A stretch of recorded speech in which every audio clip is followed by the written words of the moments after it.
하나님 말씀 함께 보겠습니다. 누가복음 2장 1절부터 14절 말씀입니다. 누가복음 2장 1절부터 14절 말씀 목소리로 봉독하겠습니다.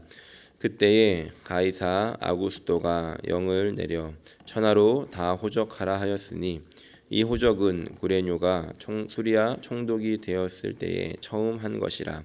모든 사람이 호적하러 각각 고향으로 돌아가매 요셉도 다윗의 집 족속이므로 갈릴리 나사렛 동네에서 유대를 향하여 베들레헴이라 하는 다윗의 동네로 그 약혼한 마리아와 함께 호적하러 올라가니 마리아가 이미 잉태하였더라.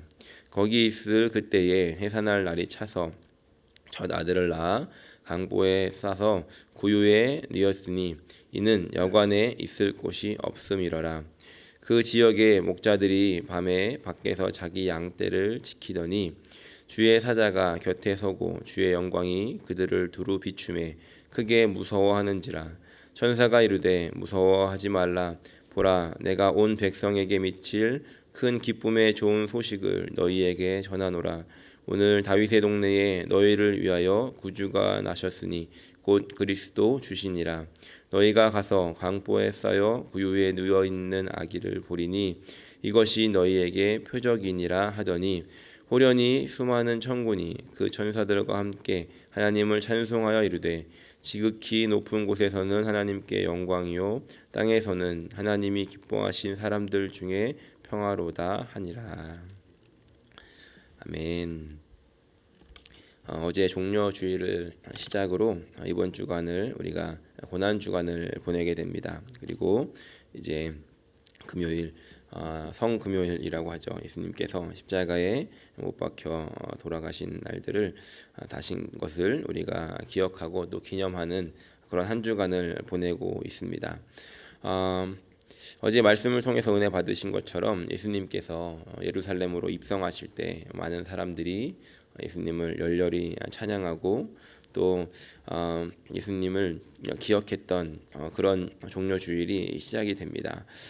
오늘 말씀을 말씀을 준비하면서 이런 고민을 했습니다. 뭐냐면 오늘부터 이제 고난 주간이 시작되는데 그 고난 주간, 특별히 오늘은 예루살렘에 입성하시고 또 성전에 들어가시는 그 장면을 말씀을 묵상을 함께 이 아침에 나눌 것인가, 아니면 지금 이제 제가 해오던 순서대로 오늘 누가복음 2장의 말씀을 나눌 것인가. 그런데 오늘 이 누가복음 2장의 말씀이 언제 많이 설교를 이렇게 들으시게 되냐면 딱 크리스마스 날 듣게 되는 설교입니다. 그래서 예수님이 탄생하시는 그 과정들, 또 그 구유에 누인 그 모습들을 우리가 크리스마스 날 이렇게 주로 설교를 듣게 되는데, 그러면서 이런 생각을 했습니다. 이 고난 주간을 보내면서 크리스마스에 듣던 그 설교를 듣는다는 건 어떤 느낌일까? 이 시간에 이 말씀을 묵상한다는 건 또 어떤 의미가 있을까를 고민하고 또 기도하며 이 말씀 속에서 우리가 함께 이 크리스마스에만 이 말씀을 나누는 것이 아니라 부활주의를 다가오는 부활주의를 앞두고 보는 이 말씀, 이런 마음으로 좀 함께 말씀을 준비했습니다. 이 말씀은 오늘 함께 나누는 말씀은 두 부분으로 나뉘어집니다. 앞부분은 이제 이 마리아와 요셉이 호적을 하기 위해서 베들레헴으로 가는 장면, 그리고 예수님이 이제 탄생하는 그 장면을 기록하고 있고, 이후에 읽은 두 번째 부분은 이제 그 예수님께서 탄생하신 소식을 목자들에게 천사들이 알려주는 그런 내용으로 기록이 되어 있습니다. 먼저 2장 1절을 보면 그때 배경을 이렇게 설명하고 있는데, 그때에 가이사 아구스도가 영을 내려 천하로 다 호적하라 하였으니 라고 기록합니다. 이 가이사 아구스도는 이 로마의 첫 번째 황제로 칭호를 받았던 이 옥타비아누스라고 하는 사람입니다. 이 사람은 이 로마의 식민지, 모든 이 식민지에다가 이 호적을 하라고, 다시 말하면 인원수를 이제 파악하라고 명을 내리게 됩니다. 여러 가지 이유가 있었겠지만 군사력을 파악하고 자신이 황제가 되었기 때문에 세금을 걷어들일 것을 이제 조사하기 위해서 이렇게 호적을 명하는데 그 당시는 지금처럼 이렇게 시스템이 잘 되어 있지도 않았고 또 그 호적을 하기 위해서는 여러 가지 절차들이 있었습니다. 그 중에 하나는 자기가 태어났던 동네 그리고 자기의 우리가 이제 본적이라고 말하죠. 아버지의 고향, 그러니까 자신이 그 조상에 따라서 그 지역으로 가서 거기서 이제 호적을 해야만 했습니다. 그런데 우리가 알다시피 그 당시에는 많은 사람들이 자신이 태어났던 고향에도 살고 있었지만 또 여기저기 디아스포라로 흩어져서 살고 있었기도 했습니다. 어떤 이유였는지는 모르지만 이 다윗의 집 족속 유대 민족이었던 유대 족속이었던 요셉도 그 예루살렘 지역 베들레헴 지역에서 살은 것이 아니라 갈릴리 지역으로 와서 나사릿이라는 동네에 살고 있었습니다. 그러니까 한참 위쪽에 살고 있었는데 이 명을 받았기 때문에 이제 그 호적을 하기 위해서 자신의 이 고향으로 베들레헴으로 가게 됩니다. 그리고 공식적으로는 정혼을 한 상태였기 때문에 이 마리아도 같이 가서 또 그곳에서 이제 호적을 하기 위해 함께 가는 장면을 우리가 볼 수 있습니다. 이곳에 이제 갔을 때 이런 이유들로 인해서 그 호적을 하는 그 일로 인해서 많은 사람들이 그 베들레헴 지역에 와 있었습니다. 그러니까 고향을 떠나 있었던 사람들도 그 고향에 다 돌아오게 된 것이죠. 그러다 보니까 많은 사람들이 그 지역에 모였고 또 그로 인해서 숙소가 모자라고 하는 일들이 이제 발생하게 되었습니다. 7절 말씀을 보면 이렇게 기록합니다. 첫 아들을 낳아 강보에 싸서 구유에 넣었으니 이는 여관에 있을 곳이 없음이러라. 이 여관이라고 하는 이 단어의 원래 뜻은 우리가 머무는 어떤 그런 숙소의 개념이라기보다는 그 숙소보다도 그런 여관보다도 질이 더 떨어지는 그러니까 헛간 같은 그런 것을 의미하는 단어입니다. 그래서 우리가 이제 크리스마스 날 성극을 하다 보면은 이제 그 마국간에서 예수님이 이제 태어나고 또 이제 그 구유에 예수님이 누이는 장면이 있지 않습니까? 그래서 이렇게 이제 그 여관이라고 해석이 그 번역이 되어 있지만 그렇게 그 헛간 같은 곳도 없을 만큼 그곳에서도 예수님께서 그런 곳밖에 없을 만큼 많은 사람들이 그곳에 몰려들었고 그로 인해서 이런 상황이 되었다는 것입니다. 예수님이 태어나셨을 때 어떻게 보면 우리들은 이렇게 생각할 수 있습니다. 예수님께서 오셨으면 뭔가 더 좋은 대접을 받고 더 좋은 곳에서 편안하게 태어나셨어야 하는데 왜 하필 이때 이 아구스도가 이런 명을 내려서 이 베들레헴까지 이 나사렛으로부터 힘들게 여행을 가야 했는가? 그리고 또 그곳에서 도착해서도 좋은 곳이 아니라 이렇게 힘든 곳에서 태어나고 또 아무도 축복받지 못하는 그런 모습 속에 태어나야 했는가라고 우리가 생각해 볼 수 있는 것이죠. 그런데 여기서 우리가 한 가지 알 수 있는 것은 일단 베들레헴에서 예수님이 태어나셔야 하는 이 구약의 말씀이 있었기 때문에 베들레헴으로 가셔야 했고 또 예수님께서 태어나셨을 때 우리가 소위 말하는 금수저로 이 땅에 태어나신 것이 아니라 어떻게 보면 가장 그 비참한 모습, 누가 자기 아이를 태어나서 그런 곳에서 아이를 태어나게 하고 또 이런 곳에 누이고 싶겠습니까? 아무리 깨끗하게 닦았다 할지라도 이 동물의 냄새가 나는 그곳에서 예수님이 태어날 때 이 마리아의 마음은 이런 곳에서 내 아들을 그것도 성령으로 잉태된 하나님의 아들이라 칭함을 받는 이 아들을 여기에 눕혀야 하는가라는 여러 가지 고민들이 있었을 것이고 내가 나중에 이 아이에게 이 탄생을 어떻게 이야기해 줘야 되는가 이런 고민들이 있지 않았겠습니까? 하지만 우리가 이것을 통해서 알 수 있는 것은 예수님께서 이 땅에 오셨을 때 그렇게 가장 낮은 자의 모습으로 오심으로 말미암아 이 모든 사람들을 위로할 수 있는 그런 시작을 하셨다는 것입니다. 예수님께서 금수저를 몰고 이 땅에 오셨다라고 한다면 이 어려움 가운데 있는 사람들 또 어려움 속에서 살아가고 있는 사람들은 그래 예수님께서는 그렇게 태어나셨으니까 나와 다른 이야기야라고 생각할 수 있지만 예수님의 이 이야기를 보면서 모든 어머니들이 어떻게 이런 곳에 아이를 낳으며 이런 마음을 가질 수 있을까라는 거 생각함과 동시에 예수님의 탄생을 보며 그래 나는 적어도 이렇게 태어나지 않았어라는 그런 위로를 예수님의 탄생으로부터 우리는 받을 수가 있게 되는 것입니다. 그리고 예수님께서 그렇게 탄생하게 되었을 때 이제 그 예수님의 탄생 소식이 목자들에게 알려집니다. 우리가 이제 크리스마스 날 이제 뭐 이렇게 많은 선곡들을 보면 예수님이 이제 마구간에 있고 등장하는 그 인물들이 꼭 있죠. 빠지지 않는 게 이제 동방박사 이렇게 뭐 들고 오죠. 그리고 목자들 이렇게 교회 성가대 가운 이렇게 두르고 오지 않습니까? 누가복음에서는 목자들만 나오고 마태복음에서는 이 동방박사들만 나옵니다. 그래서 사실 시간적인 이런 것들을 비교해 본다면 우리는 이제 어쩔 수 없이 크리스마스 날 연극을 한번 해야 되기 때문에 동방박사랑 목자들이 같이 나오지만 사실은 아마 시간을 두고 왔을 것이다라고 이야기를 합니다. 어찌되었든 이 누가복음은 누가는 누가복음을 쓸 때 조금 더 그런 가난한 자들, 어려운 자들에게 초점을 맞췄고 그랬기 때문에 어찌 보면 이 목자들을 먼저 등장시키는 것 같습니다. 그리고 우리가 이 시간적인 것들을 잘 따져본다면 예수님이 탄생하셨을 때 가장 먼저 누가 예수님을 축하하러 갔을까? 동방박사들이냐 목자들이냐라고 따져본다면 아마도 목자들이 먼저 그 예수님께 가게 되었다는 것을 우리가 알 수가 있는 것입니다. 이 목자들에게 이런 소식이 들렸던 이유가 무엇이었을까를 생각해 보려고 합니다. 8절 말씀을 보니까 이렇게 기록합니다. 그 지역의 목자들이 밤에 밖에서 자기 양떼를 지키더니 주의 사자가 곁에 서고 주의 영광이 그들을 두루 비추매 크게 무서워하는지라. 목자들은 그렇다면 왜 그 밤에 밖에서 양을 치고 있었을까요? 목자니까 당연히 그래야 되는 거 아니야 라고 한다면 목자들은 참 불쌍한 인생일 것입니다. 집도 없이 떠돌아다녀야 되는가?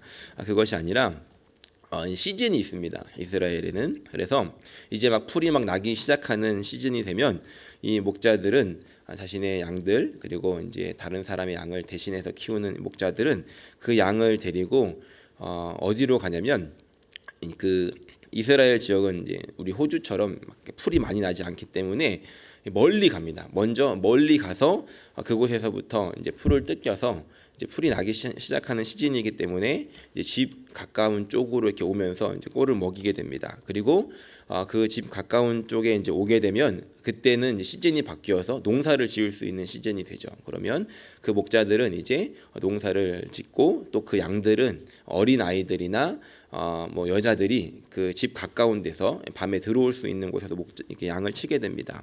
그래서 이 목자들은 지금 그 시즌에 멀리 가서 양을 치기 때문에 그러다 보면은 집에 돌아올 수가 없고 밤에는 간이 울타리를 만들어서 거기서 이제 양떼를 지키고 돌아가면서 보초를 쓰면서 그 간이 울타리 앞에 돌아가면서 그 문 앞에서 이제 양을 지키고 서게 됩니다. 그래서 예수님께서 나는 양의 문이다라고 이제 비유를 하시는 장면들이 그런 모습들인데 어쨌든 지금 목자들이 그런 이제 이유들로 인해서 멀리 가서 지금 양을 치고 있고 또 이 그런 목자들은 삶이 녹록지 않는 그렇게 멀리까지 가서 양을 다른 사람의 양을 쳐야 됐고 또 그렇게 야영을 해야 되는 그런 사람들이었다는 것입니다. 그러면 우리가 이런 질문을 다시 던질 수 있죠. 이렇게 이런 사람들에게 예수님의 탄생을 천사들이 왔다라고 한다면 왜 굳이 목자들이었는가? 분명히 거기는 목자들뿐만이 아니라 또 뭐 여러 가지 가난한 사람들이 있었을 것인데 왜 목자들이었겠는가? 학자들은 여러 가지 이야기들을 합니다. 그런데 저는 이 말씀 안에서 좀 답을 찾으려고 합니다. 천사가 그 목자들을 찾아왔을 때 목자들이 얼마나 당황했겠습니까? 그 밤에 저게 귀신인지 천사인지 듣도 보도 못한 일들이 일어납니다. 그래서 목자들은 두려워했고 9절에 보면 크게 무서워했다라고 합니다. 그리고 10절 말씀을 보면 천사들이 이렇게 이야기합니다. 천사가 이르되 무서워하지 말라. 보라 내가 온 백성에게 미칠 큰 기쁨의 좋은 소식을 너희에게 전하노라. 오늘 다윗의 동네에 너희를 위하여 구주가 나셨으니 곧 그리스도 주시니라.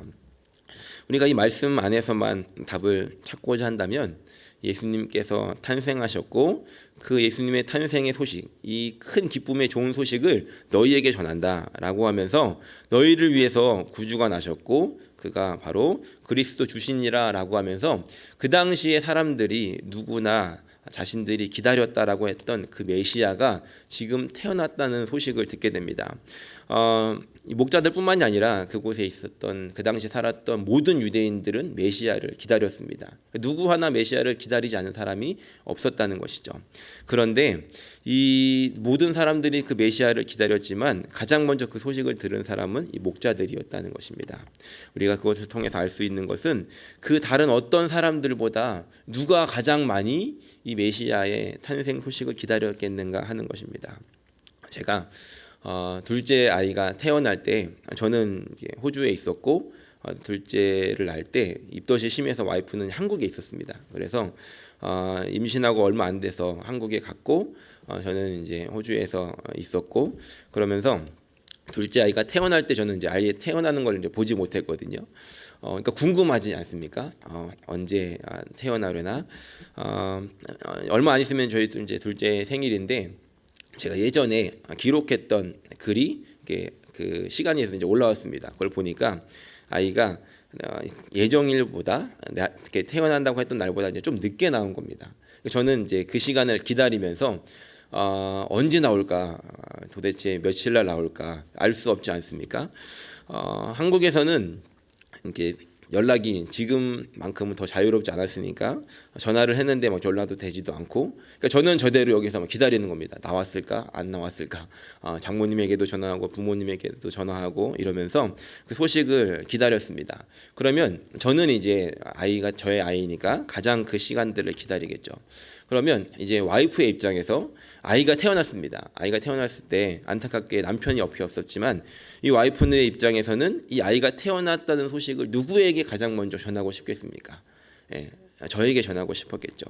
아이가 태어나서 장모님, 물론 이제 힘이 없었기 때문에 장모님이 먼저 연락을 주셨지만 와이프가 정신을 차리고 또 저에게 가장 먼저 전화를 하고 사진을 보내줬습니다. 저도 가장 기다렸던 사람으로서 그 이야기를 듣고 싶었고 그 얘기를 듣게 되었다는 것이죠. 이 메시아가 탄생했던 것들은 모든 사람들이 기다렸을 것입니다.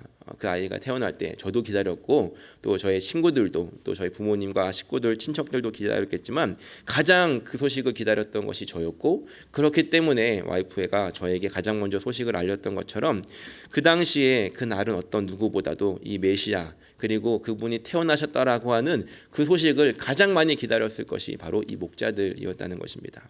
그렇기 때문에 천사들은 그 목자들에게 가장 먼저 그 소식을 듣기에 합당한 목자들에게 찾아가게 되었고, 그 목자들은 그 소식을 듣자마자 지체하지 않고 이제 그 예수님에게 찾아와서 예수님께 경배하고 또 예수님을 찬양하고 그 예수님의 탄생을 축하하는 모습을 우리가 보게 됩니다. 그리고 또 놀라운 장면은 그 예수님의 그 탄생을 축하하면서 13절 말씀을 보니까 호련히 수많은 천군이 그 천사들과 함께 하나님을 찬송하여 이르되 지극히 높은 곳에서는 하나님께 영광이요 땅에서는 하나님이 기뻐하신 사람들 중에 평화로다라고 천사들이 하나님을 찬양하고 있습니다. 참 재미있는 재미있는 장면인데요. 지금 예수님이 이제 태어났으면 이 천사들이 어디 가서 찬양을 해야 되겠습니까? 예수님이 태어나신 곳에 가서 거기서 찬양하고 거기서 이런 세레모니를 해야 되는데, 놀랍게도 지금 수많은 천사들이 찬양하고 있는 이 곳은 예수님이 태어나신 곳이 아니라 예수님이 태어나신 소식을 듣고 지금 축하받을 그 목자들에게 천사들이 나타나서 그곳에서 찬양하고 있다는 것이죠. 다시 말하면 그곳에서, 그 광야에서 아무도 알아주지 않는 그 밤에 그렇게 쓸쓸하게 그런 어려운 시간들을 보냈던 목자들이 지금 예수님의 탄생 소식을 듣고 그 광야가 예배당이 되어서 천사들과 함께 찬양하고 예배하고 있게 되더라는 것입니다.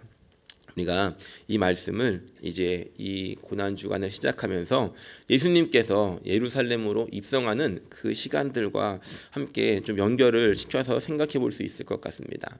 예수님께서 예루살렘으로 입성하게 될 때 수많은 사람들이 이 종려나무 가지를 흔들면서 예수님을 맞이하죠. 그러면서 호산나 다윗의 자손이여 이러면서 예수님의 입성을 찬양하고 열광을 하게 됩니다.